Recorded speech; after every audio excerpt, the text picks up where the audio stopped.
jaa ngeen jëfati mbokk yi woy ànd ak ñun seetaan déglu mbégte ñu daal di dellusiwaat ak yéen ni nga ko di baaxoo di ko defee saa su ne si chaîne YouTube Bio Rahma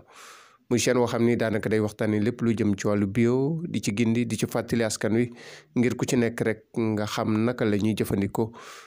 produit yi di bio. mbokk yi tey dañu daal di ñëw indi leen benn plante bu am solo boo leen miin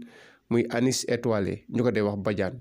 soxna yi miin nañ ko ndax bokk na ci li nga xam ne moo di épices yi ñuy utiliser waaye moom it yeneen xeetu mbóot yu nekk ci biir ñu bëgg ko baaxee askan wi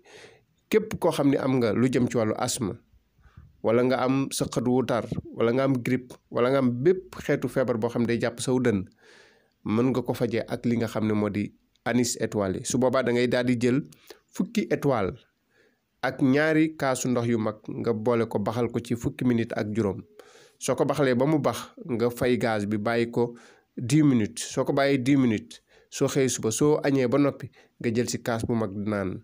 soo reeree ba noppi nga jël si kaas bu mag naan nga daal di ko def une semaine soo ko defee incha allah lépp lu nekkoon lu jëm ci wàllu asthme wala lu jëm ci wàllu sëqët wala wàllu grippe wala ay bronchite incha allah soo defee nii ma la ko waxee suñu borom mën na laa dimbali wutal fukki étoile. bajaan bi da ngay wut fukki étoile yi ak ñaari kaasu ndox yu mag nga baxal ko 15 minutes soo noppee nga fay gaz bi soo ko fayee ba noppi nga bàyyi ko 10 minutes après nga filtré ko nga def soo añee ba pare nga naan ci kaas bu mag bi soo reeree nga naan ci kaas bu mag bi noonu lañ koy jëfandiku mbokk yi abonné leen suñu chaîne YouTube Bio Rahma abonné chaîne bi 77 244 98 05 mooy téléphone bi jaa ngi